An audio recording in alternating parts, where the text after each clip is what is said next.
মাধ্যমিক online guide চ্যানেলে তোমাদের সকলকে স্বাগতম। তোমরা গত ভিডিওতে দেখেছো আমরা যে বয়লের সূত্র রয়েছে সেখানে বয়লের সূত্রের খুঁটিনাটি যা কিছু ছিল সমস্ত কিছু আমরা আলোচনা করেছি। আজকে আমরা যে চার্লসের সূত্র রয়েছে গ্যাস সম্পর্কিত সেই চার্লসের সূত্র নিয়ে আমরা সম্পূর্ণভাবে আলোচনা করব। তো আমরা কী কী আলোচনা করব সেটা প্রথমে দেখো, লেখায় রয়েছে এখানে যে ধারণা ও বাস্তব উদাহরণ, বিবৃতি, ব্যাখ্যা, পরমশূন্য যে উষ্ণতা রয়েছে তার ধারণা এবং এই চার্লসের যে সূত্র তার গ্রাফ এবং চার্লসের সূত্র থেকে যে আমি অঙ্কগুলো আসে পরীক্ষায় যে গাণিতিক সমস্যা আসে সেগুলো কিন্তু সমাধান করাবো। প্রত্যেকটা দেখো খুঁটিনাটি টপিকগুলো দেখো, চার্লসের সূত্রের উপরে 6টা টপিক, প্রত্যেকটা জিনিস কিন্তু অত্যন্ত গুরুত্বপূর্ণ। প্রথম থেকে শেষ পর্যন্ত খুব সুন্দরভাবে করাবো। প্রত্যেকে অবশ্যই প্রথম থেকে শেষ পর্যন্ত যদি ভিডিওটা দেখো অবশ্যই তোমার কিন্তু এই যে কনসেপ্টটা রয়েছে ক্লিয়ার হয়ে যাবে। তাই আমি দেরি করছি না, সরাসরি আমি দেখো চার্লসের সূত্র বলতে আমি কি বুঝবো। অ্যাকচুয়ালি আমরা এই গোটা চ্যাপ্টারে একটা কথা বলেছিলাম যে পি, ভি এবং টি, এছাড়াও এন বাই এম অর্থাৎ প্রেশার, ভলিউম, টেম্পারেচার এবং গ্যাসের যে পরিমাণ সেটা নিয়ে কিন্তু আমরা আলোচনা করব। তো এখানে তোমরা বয়লের ক্ষেত্রে দেখেছো পি এবং ভি নিয়ে আমরা কাজ করেছিলাম। তো এই যে চার্লসের সূত্র রয়েছে এখানে ভি আর টি নিয়ে আমরা কাজ করব। ভি আর টি অর্থাৎ টেম্পারেচার যদি আমি পরিবর্তন করি তাহলে কোনো একটা গ্যাসের আয়তনটা কীরকম পরিবর্তন হবে। তাহলে এখানে তুমি যদি একটা বাস্তব উদাহরণ দেখো, তোমরা দেখবে যদি সাইকেলের চাকাতে বাতাস দেওয়া হয় ঠিক ছিল, কিন্তু বেশি রোদ্রে যদি রেখে দেওয়া হয় বা ফাঁকা মাঠে যদি আমি সাইকেলটা রেখে দিই অনেক টাইমে দেখবে চাকাটা বাস্ট হয়ে যায়। তাহলে চাকাটা অ্যাকচুয়ালি বাস্ট হয় কেন? আবার দেখবে কোনো একটা বেলুনকে তুমি ফুলিয়েছো, বেলুনকে ফুলিয়ে যদি নর্মাল তুমি মানে ঘরে ফুলিয়েছো, ওটাকে যদি এবার ফ্রিজে রেখে দাও তাহলে কি হবে সেটা দেখবে, এবং বাইরে রোদে উঠোনে যদি ফেলে দাও তখন কি হবে সেটা খেয়াল করবে। খেয়াল করলে তোমরা দেখতে পাবে যেটা নর্মাল অবস্থায় ছিল বেলুন, সেই বেলুনটার থেকে তুমি 3টে বেলুন নিলে, একটা ঘরের উষ্ণতায় তুমি ফুলিয়েছো ঘরে রেখে দিলে, একটা ফ্রিজে ঢোকালে আর একটা বাইরে উঠোনে রাখলে। তুমি যদি একটু পরে এসে দেখো কি দেখবে না, যেটা ফ্রিজে রেখেছো সেটা কিছুটা ছোট হয়ে গেছে বেলুনটা, যেটা উঠোনে ছিল সেটা কিছুটা বড় হয়ে গেছে, আর যেটা ঘরের উষ্ণতায় ছিল সেটা যেরকম ছিল নর্মাল সেরকমই আছে। তাহলে কেন এরকম হচ্ছে? উষ্ণতা পরিবর্তন করলে আয়তনটা কিন্তু বেড়ে যাচ্ছে। দেখো যেটা বাইরে উঠোনে রাখা ছিল সেটা বেড়ে গেছে, যেটা ফ্রিজে ছিল সেখানে উষ্ণতা কমেছিল, এবার উষ্ণতা কমার জন্য আয়তনটা কিন্তু কমে গেছে। এবার আয়তনটা কিসের কমছে? ভিতরে যে গ্যাসটা রয়েছে সেই গ্যাসের আয়তন কমছে বা বাড়ছে। তাহলে এই উষ্ণতা পরিবর্তন করলে গ্যাসের আয়তন পরিবর্তন হয়, উষ্ণতা বাড়ালে আয়তন বাড়ে, উষ্ণতা কমালে আয়তন কমবে। এবার কতটুকু কমবে সেই হিসাবটা কিন্তু আমাদের চার্লসের সূত্র যে আমরা পাবো, কতটুকু কমবে। এবার এখানে তোমাকে শুরু করতে হবে 0 ডিগ্রি সেলসিয়াস থেকে, তোমাকে শুরু করতে হবে 0 ডিগ্রি সেলসিয়াস। তাহলে বিবৃতিতে এইভাবে দেখবে যে নির্দিষ্ট চাপে বা স্থির চাপে নির্দিষ্ট ভরের কোনো একটা গ্যাসের, তাহলে দুটো জিনিস এখানে কিন্তু স্থির।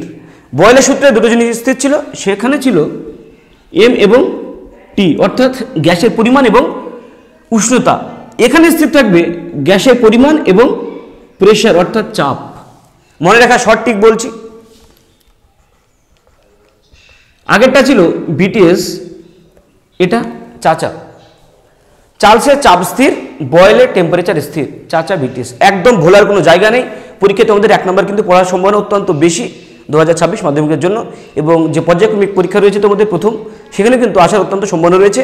বয়লের সূত্রে কোন কোন রাশিগুলো ধ্রুবক থাকে এবং চার্লসের সূত্রে কোন কোন রাশিগুলো ধ্রুবক থাকে। সিম্পল এটা মনে রাখো, চার্লসের চাপ স্থির, বয়লের টেম্পারেচার স্থির এবং ভর দুটোর ক্ষেত্রে কিন্তু স্থির। তাহলে বিবৃতিটা কীভাবে শুরু করা যাবে? যে স্থির চাপে নির্দিষ্ট ভরে কোনো গ্যাসের 1 ডিগ্রি সেলসিয়াস উষ্ণতা বাড়ানোর জন্য বা 1 ডিগ্রি সেলসিয়াস উষ্ণতা কমানোর জন্য, অর্থাৎ কেবলমাত্র 1 ডিগ্রি সেলসিয়াস এটা হয় বাড়ানোর জন্য বা কমানোর জন্য। বাড়ালে কী হবে? আয়তন বাড়বে, উষ্ণতা যদি কমায় আয়তন কমবে। এবার কতটুকু কমবে? ওই যে গ্যাসটা ছিল তার 0 ডিগ্রি সেলসিয়াস উষ্ণতায় যে আয়তন ছিল তার কত অংশ কমবে? 1/273 অংশ কমবে, এটা মাথায় রাখবে। তাহলে 1 ডিগ্রি বাড়ানোর জন্য কতটা বাড়বে আর 1 ডিগ্রি কমানোর জন্য কতটা কমবে, দুটোই সেম হবে। তাহলে যদি আমি গাণিতিক আকারে দেখো ব্যাপারটা কীরকম হবে, ধরো 0 ডিগ্রি সেলসিয়াস তাপমাত্রায় কোনো একটা গ্যাসের আয়তন ছিল V0, তাহলে আমি যদি 1 ডিগ্রি সেলসিয়াস উষ্ণতা করি, তাহলে আমি বাড়ালাম কত? মাত্র 1 ডিগ্রি। তাহলে আয়তন কতটা বাড়বে বা আয়তন কতটা হবে? কতটা বাড়বে? তার যে আয়তন ছিল তার 1/273 অংশ বাড়লো, তাহলে V0 × 1/273 অংশ বেড়েছে। তাহলে হলো কত? অলরেডি তো আগে V0 ছিল, তাহলে V0 প্লাস V0 × 1/273 অংশ পেলে। ঠিক একইভাবে যদি আমি T ডিগ্রি কমাই বা T ডিগ্রি বাড়াই, তাহলে কি হবে? তাহলে V0 অলরেডি আগে থেকে ছিল এবং বাড়ছে কতটুকু? তার যে আগের আয়তন তার T/273 অংশ। তাহলে দেখো পুরোটাই সেম, যেখানে যত উষ্ণতা বাড়বে তার আয়তন ইন্টু সেই উষ্ণতা বাই 273। তাহলে কেউ যদি বলে স্যার আমি 273 ডিগ্রি সেলসিয়াস বাড়াবো, তাহলে তার আয়তনটা কত হবে? অলরেডি আগে V0 ছিল, প্লাস হলো কত? V0 ইন্টু উপরে উষ্ণতা আসবে, তাহলে 273/273। তো 273 কেটে গেলে V0 প্লাস V0 অর্থাৎ 2V0। অর্থাৎ আমি বলতে পারি 0 ডিগ্রি সেলসিয়াস উষ্ণতায় কোনো একটা গ্যাসের আয়তন যা ছিল 273 ডিগ্রি সেলসিয়াস উষ্ণতায় তার আয়তন দ্বিগুণ হয়ে যাবে। এটা বুঝলে এবার যদি উষ্ণতা কমাই সেক্ষেত্রে কি হবে? এই ক্ষেত্রে দেখো অলরেডি V0 ছিল, এবার কতটুকু কমবে? যতটুকু বাড়ে উষ্ণতা বাড়ালে ঠিক তেমনই উষ্ণতা যদি আমি ততটুকুই কমাই আয়তনে কিন্তু ততটাই কমবে। তাহলে আমি যদি এখানে -1 ডিগ্রি সেলসিয়াস করি, -1 ডিগ্রি সেলসিয়াস করি, সেক্ষেত্রে কি হবে? তাহলে অলরেডি V0 ছিল, সেখান থেকে কমবে কত? V0 × 1/273, তাহলে এতটুকু কমছে। T ডিগ্রি যদি আমি কমাই, তাহলে V0 ছিল, V0 থেকে কমলে কতটুকু? V0 × T/273 কমবে। এবার যদি কেউ বলে স্যার আমি -273 ডিগ্রি সেলসিয়াস করব, তাহলে এটা -T ডিগ্রি সেলসিয়াস। এবার যদি আমি -273 ডিগ্রি সেলসিয়াস নিয়ে যাই, সেক্ষেত্রে ওখানে কি হবে?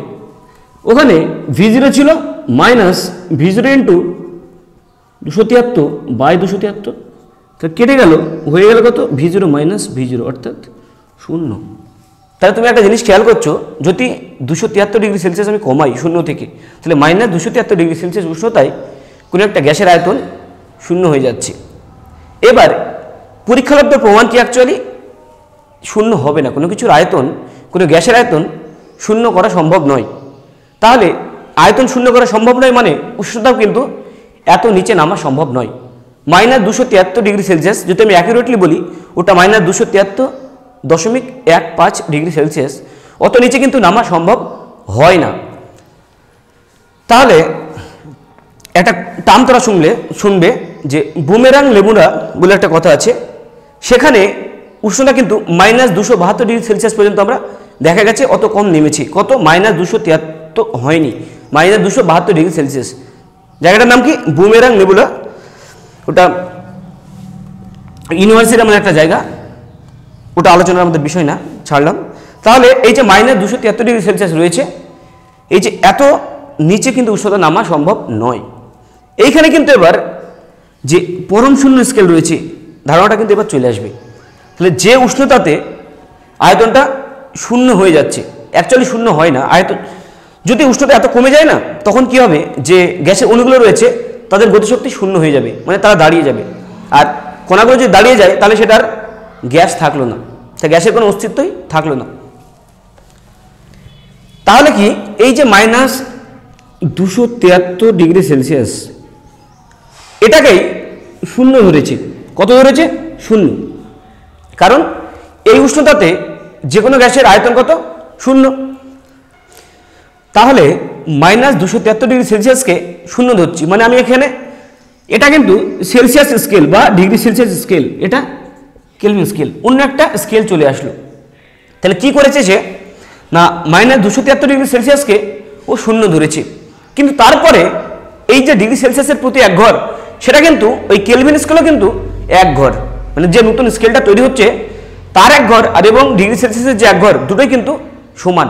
তাহলে যদি সমান হয়, এখানে যদি আমি 10 ঘর এগোই, তাহলে এখানেও তো আমি 10 ঘর এগোতে পারবো। এখানে যদি 100 ঘর এগোই, তাহলে এখানেও আমি 100 ঘর এগোবো। তোমরা মনে করো আমার কাছে দুটো স্কেল আছে, তাহলে একটা 10 সেমির কোনো একটা আমি দণ্ড মাপবো, তাহলে একটা স্কেলের একদম 0 থেকে মাপছি, তাহলে কত দূর যাবে? 10-এর দাগ পর্যন্ত যাবে। অন্য একটা স্কেল আনলাম, সেখানে কি করব আমি, পুরাতন যে স্কেল ছিল আর নতুন যে স্কেল, দাগ কিন্তু সব সমদূরত্বেই আছে। দাগগুলো যেহেতু সমদূরত্বে আছে, এখানে সেম ঘরগুলো সমান। ওখানে আমি 0 থেকে চালু করলাম না, 10 যেখানে লেখা রয়েছে সেখানে কিন্তু আমি দ্বন্দ্বটা দিলাম। তাহলে শেষ হবে কোথায়? 20-তে গিয়ে। তাহলে 10 থেকে 20, তাহলে মাপটা কত হলো? মাপটা কিন্তু 10ই হচ্ছে, কিন্তু স্কেলটা কিন্তু আমি ভিন্ন রকম ব্যবহার করলাম। একটা 0 থেকে নিয়ে গেলে 10 পর্যন্ত যাচ্ছে, যেটা আমি 10 থেকে নিয়ে গেলাম সেখানে কিন্তু 20 পর্যন্ত যাচ্ছে। ঠিক এটাও সেরকম, যে -273 যখন ডিগ্রি সেলসিয়াস, সেটাকে আমি 0 ধরছি। 0 ধরে এগোলে এখানে আমি যত ঘরে এগোবো এটাও কিন্তু সেম ঘরে এগোবো, কারণ ঘরগুলো সমান। যদি আমি এখানে 100 ঘর যোগ করি, তাহলে 100 ঘর যোগ করলে কত দূর যাবে? তাহলে -173 ডিগ্রি সেলসিয়াস। তাহলে এখানে যদি আমি 100 ঘর যোগ করি, তাহলে 0 থেকে 100 যোগ মানে 100 কেলভিন। তাহলে -173 ডিগ্রি সেলসিয়াস সমান কিন্তু 100 কেলভিন। আমি এখানে কি করলাম, এই -173-এর সঙ্গে আমি 173 ধরো যোগ করলাম আবার, মানে 173 ঘর আমি এগোলাম। তাহলে এটা কত হয়ে গেল? 0 ডিগ্রি সেলসিয়াস। এখানে যদি আমি 173 যোগ করি, তাহলে কত দূর যাবে? তাহলে 273 কেলভিন। তাহলে আমরা দেখছি যে 0 ডিগ্রি সেলসিয়াস সমান 273 কেলভিন। এবার এদের রিলেশনটা দেখো, এর সাথে এর পার্থক্য কত ঘরে বলো তো? 273টা ঘরে কিন্তু পার্থক্য, এই সংখ্যাটার পার্থক্য। তাহলে আমরা এটাকে লিখতে পারি যে টি ডিগ্রি সেলসিয়াস সমান 273 প্লাস টি কেলভিন। তাহলে যে কোনো মানকে বা উষ্ণতাকে যদি আমি ডিগ্রি সেলসিয়াসে থাকে, তার সাথে যদি আমি 273 যোগ করি, তাহলে আমরা কেলভিন স্কেলে মানটা পেয়ে যাব। বা কেলভিনে যদি কোনো কিছুর মান দেওয়া থাকে, সেখান থেকে যদি আমি 273 বিয়োগ করি, তাহলে কিন্তু ডিগ্রি সেলসিয়াসে আমরা মানটা পেয়ে যাব। তাহলে আশা করছি পরম শূন্য উষ্ণতার যে ব্যাপারটা সেটা বুঝতে পারলে। এই যে -273 ডিগ্রি সেলসিয়াস বা 0 কেলভিনকে, যেখানে গ্যাসের আয়তন 0 হয়ে যাবে বলে মনে করা হচ্ছে বা থিওরিটিক্যালি 0 হয়ে যাচ্ছে, সেই উষ্ণতাকে আমরা বলি পরম শূন্য উষ্ণতা। তাহলে এই যে পরম শূন্য উষ্ণতার সঙ্গে বা কেলভিন স্কেলে যে তাপমাত্রা, তার সাথে গ্যাসের আয়তন কিভাবে পরিবর্তিত হয় সেটা কিন্তু আমরা দেখাবো। এখানে সুবিধা কি দেখো, যে 0 কেলভিন এই যে তাপমাত্রা, এই কেলভিনে যে কোনো গ্যাসের আয়তন কত হচ্ছিল? আমরা 0 হয়ে যাচ্ছিল। তাহলে ভলিউম কিন্তু 0 কেলভিনে কোনো কিছুর ভলিউম বা কোনো গ্যাসের ভলিউম 0 হয়ে যাচ্ছিল। তাহলে এবার এখান থেকে যত উষ্ণতা বাড়াবো, তোমরা দেখলে আয়তনটা আস্তে আস্তে বাড়বে। এবার সম্পর্কটা কিভাবে আসছে সেটা দেখো। ধরো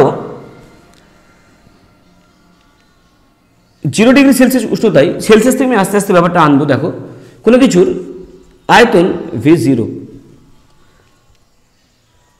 T1 ডিগ্রি সেলসিয়াসে তার আয়তন V1 এবং T2 ডিগ্রি সেলসিয়াসে তার আয়তন V2। তাহলে আমরা কি লিখতে পারি? তাহলে T1 ডিগ্রি সেলসিয়াসে তার আয়তন কত ছিল? V1 ছিল। তাহলে V1 কে V0 সাপেক্ষে কিভাবে লেখা যাবে? তাহলে V1 সমান আমরা কি বলতে পারবো?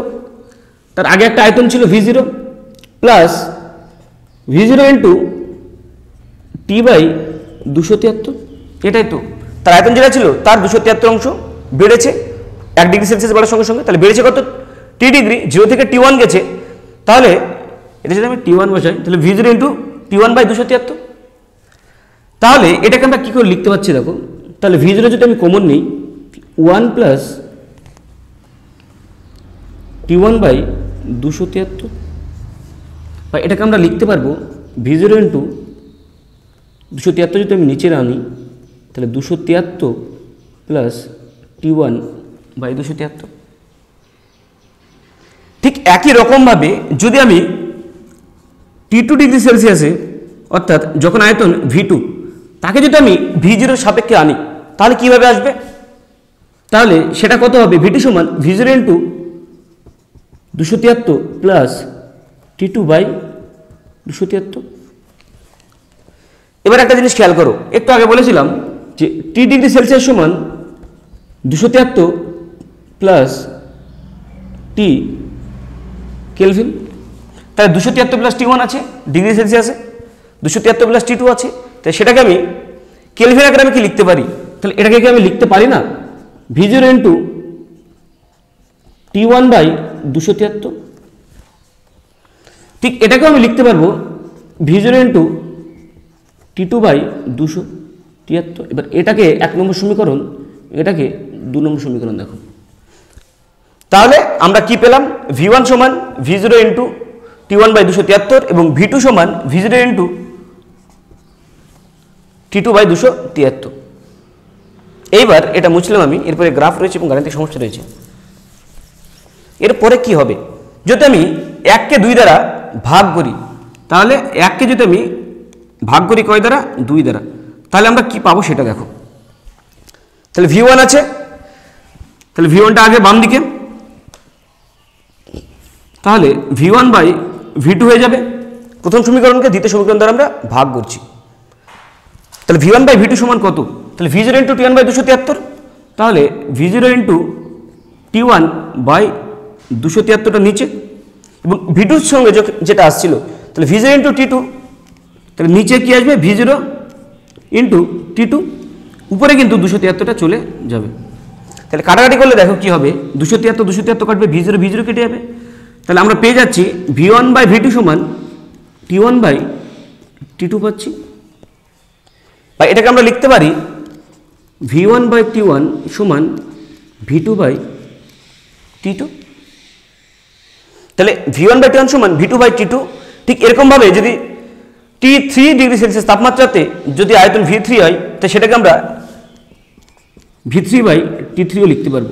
প্রত্যেকটা ক্ষেত্রে দেখো মানগুলো সমান না, এবং প্রত্যেকটা মান সমান হয়ে যদি মানগুলোকে আমি ধরি, কে ধরছি, একটা কনস্ট্যান্ট, কারণ প্রত্যেকটা মান কি সমান। তাহলে V1/T1 সমান V2/T2 সমান V3/T3, তাহলে এটা একটা কনস্ট্যান্ট মান দিচ্ছে। কনস্ট্যান্ট মান যদি দেয়, তাহলে V1/T1 এটা যদি কনস্ট্যান্ট হয়, তাহলে আমরা কি লিখতে পারি, V1 সমান T1 ইন্টু কে। তাহলে এটা যেহেতু কনস্ট্যান্ট, তাহলে আমি লিখতে পারবো V এর সঙ্গে যে T এর সম্পর্ক, সেটা কি সরল সম্পর্ক। তাই সুন্দরভাবে চলে এলো দেখো।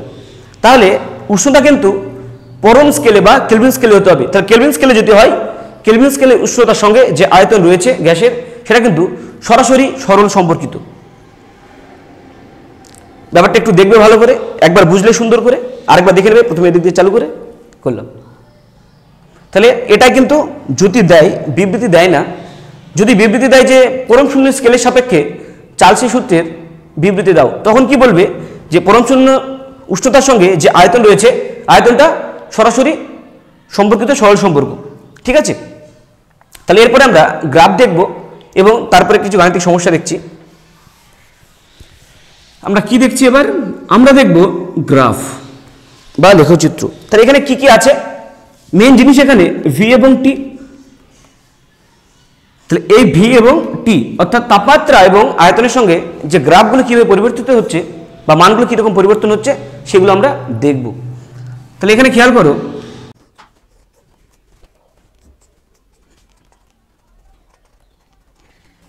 তাহলে তোমরা খেয়াল করছো V এর সঙ্গে T এর গ্রাফ করছি, একটাতে কিন্তু বড়টি দিয়েছে, একটাই ছোটটি দিয়েছি। ছোটটি আর বড়টি দেওয়ার মানেটা কি, আমার যার উদ্দেশ্যটা কি, এটা হচ্ছে কেলভিনে এবং এটা ডিগ্রি সেলসিয়াসে। অর্থাৎ যখন উষ্ণতাকে আমি কেলভিন স্কেলে রাখবো, তখন আয়তন কীভাবে পরিবর্তন হবে, যখন ডিগ্রি সেলসিয়াসে রাখবো তখন কীরকম পরিবর্তন হবে, সেটা কিন্তু গ্রাফের মাধ্যমে আমি দেখব। এই পয়েন্টটা 0 পয়েন্ট, অর্থাৎ তাপমাত্রা শূন্য, আয়তন শূন্য এই বিন্দুতে। তাহলে আমরা কি জানি, কেলভিন স্কেলে যদি 0 কেলভিন মান হয় তাপমাত্রার, তখন আয়তন কিন্তু শূন্যই হয়। তাহলে গ্রাফটা অবশ্যই এখান থেকে চালু হবে। তাহলে এখান থেকে যখন চালু হলো, অ্যাকচুয়ালি কিন্তু প্রকৃতপক্ষে আয়তনটা শূন্য করা সম্ভব নয় বা উষ্ণতা অত শূন্য হয় না। তাই গ্রাফটা আমি এখান থেকে সরাসরি দাগ টানবো না। কি হবে দেখো, তাপমাত্রা বাড়ালে আয়তন বাড়ে, তাহলে আবার কি সরল সমানুপাতিক সম্পর্ক। তাহলে এটা যতটুকু বাড়বে, এটাও কিন্তু সেই অনুপাতেই বাড়ে। তাই এটা কি একটা সরল রেখা যাবে। এবার সরল রেখাটা কীরকম হবে, এরকম হলো। এখানে কিন্তু মিলবে না, এখানে ডট ডট দেবে। এই ক্ষেত্রে কি হবে, ধরো বাম দিকে যদি আমি আসি, তার তাপমাত্রা কমবে। তাহলে এরকম একটা জায়গাতে এলাম আমি, -273 ডিগ্রি সেলসিয়াস উষ্ণতা তাপমাত্রা। তাহলে এরকম একটা বিন্দু আছে। তাহলে এই তাপমাত্রায় কিন্তু আয়তনটা শূন্য হয়। তাহলে আয়তনটা এখান থেকে কিন্তু চালু হবে, বা y অক্ষর যে মান, সেটা কিন্তু এখান থেকে চালু হবে। ঠিক একই রকমভাবে উষ্ণতা যদি আমি বাড়াই, আয়তন বাড়ে। তাহলে এখান থেকে এইভাবে চালু করে আমি এইভাবে চলে গেলাম। এখানে মিলবে না, ডট ডট করে মেলাবে, সরাসরি সরলরেখা দ্বারা মেলাবে না। বুঝতে পারলে? এবার একটা জিনিস ছিল যেটা আমি বয়লের সূত্রতে এড়িয়ে গেছিলাম, এখানে এসে বোঝাবো বলে। দেখো আরেকটা গ্রাফ আছে এরকম, বা এখানে যদি এরকম একটা গ্রাফ দিই, তাহলে স্যার গ্রাফগুলো কীরকম কী হয়ে গেল? হ্যাঁ, গ্রাফগুলো ঠিকই আছে। এই দুটো জিনিস কি, আমি একটা জিনিস খেয়াল করেছিলাম বা বলেছিলাম তোমাদের যে চার্লসের সূত্রে কি চাপটা স্থির। তাহলে এই প্রথমটার ক্ষেত্রে চাপ যদি আমি একটা স্থির রাখি তাহলে একটা গ্রাফ পাবো, চাপটা যদি পরিবর্তন করি কিন্তু স্থির রেখে দিলাম, হয়তো প্রথমটা ধরো 76 সেমি পারস্তম্ভের চাপে করেছি, পরেরটা 80 সেমি পারস্তম্ভের চাপের সঙ্গে সমান, অর্থাৎ চাপ পুরো প্রসেস জুড়ে কিন্তু সমান। অর্থাৎ তাপমাত্রা যখন আমি পরিবর্তন করছি, আয়তন পরিবর্তন হচ্ছে, চাপটা কিন্তু স্থির। তাহলে একটা প্রসেস হলো, আবার নতুন করে কি করছি, আবার আরেকটা প্রসেস সম্পন্ন করছি। তাহলে দুটো ধরো দুই রকম চাপ, তাহলে এটা P1 আর এটা P2, ঠিক একই রকমভাবে ধরো এটা হচ্ছে P1 এবং এটা P2। কোন চাপটা বেশি, P1 বেশি না P2 বেশি, সেটা তোমাদের মাথায় রাখতে হবে। তাহলে যদি আমি এখানে একটা পয়েন্ট ধরি, তাহলে এই পয়েন্ট বরাবর যত আমি উপর থেকে নিচে নামবো সব জায়গায় তাপমাত্রা স্থির থাকবে।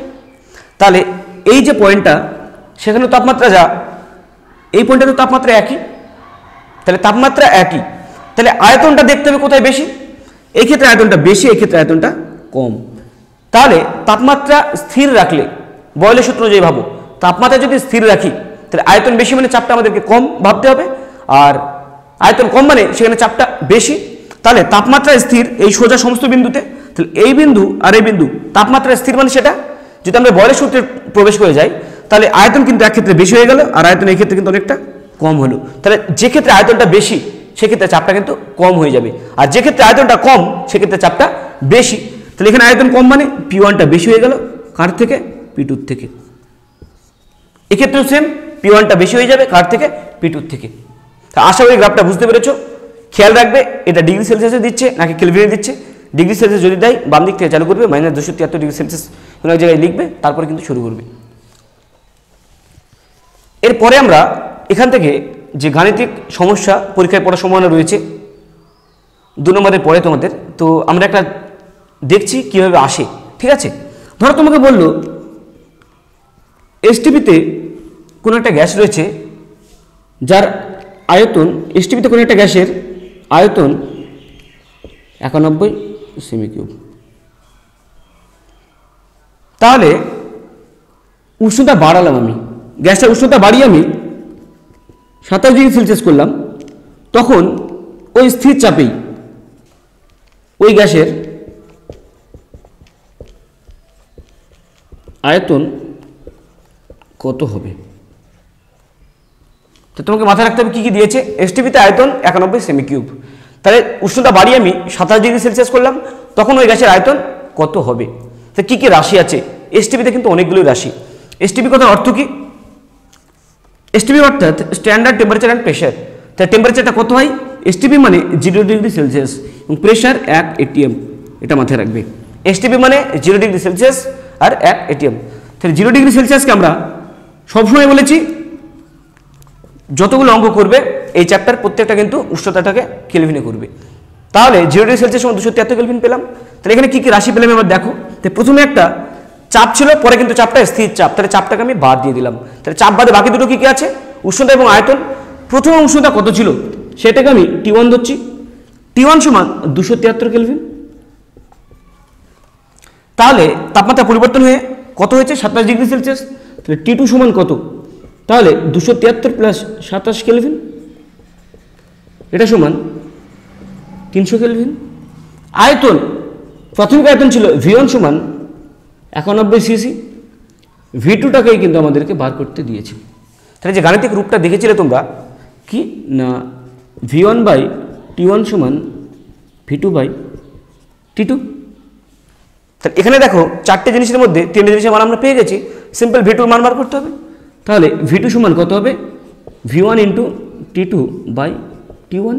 তাহলে V1 সমান 91 ইন্টু 300/273, 3 দিয়ে কাটবে, তা 300/3 মানে 100 সিসি। তাহলে যদি আমি চাপটা স্থির রাখি, উষ্ণতা আমি বাড়ালাম, 27 ডিগ্রি সেলসিয়াস করলাম 0 থেকে, তাহলে তার আয়তন 91 সেমি কিউব থেকে 100 সেমি কিউব হলো। আশা করছি যে চার্লসের সূত্রের খুঁটিনাটি তোমাদের বুঝতে পেরেছো। প্রথম থেকে একদম বাস্তব উদাহরণ শুরু করে একদম গাণিতিক সমস্যা পর্যন্ত ক্লিয়ার করলাম। এরপরে যে চ্যাপ্টার মানে যে অংশগুলো রয়েছে, চার্লসের এবং বয়লের সূত্রের যে সমন্বয়কারী সমীকরণ বা অ্যাভোগাড্রোর সূত্র রয়েছে, তারপরে তোমার গেল-লুসাকের গ্যাস আয়তন সূত্র রয়েছে, আদর্শ গ্যাস সমীকরণ রয়েছে। প্রত্যেকটা টপিকের উপর কিন্তু আস্তে আস্তে আমরা ভিডিও দেব। আশা করি ভিডিওগুলো তোমাদের ভালো লাগছে। যদি ভালো লেগে থাকে, যদি ফেসবুক থেকে দেখে থাকো, অবশ্যই পেজটাকে ফলো করো। তোমাদের যদি কোনো সমস্যা থাকে অবশ্যই কমেন্ট বক্সে জানাও, এবং যারা ইউটিউব থেকে দেখছো তারা অবশ্যই চ্যানেলটাকে সাবস্ক্রাইব করো, এবং যে ভিডিওগুলো রয়েছে যদি ভালো থাকে ভিডিওগুলোকে কিন্তু শেয়ার করো। ধন্যবাদ।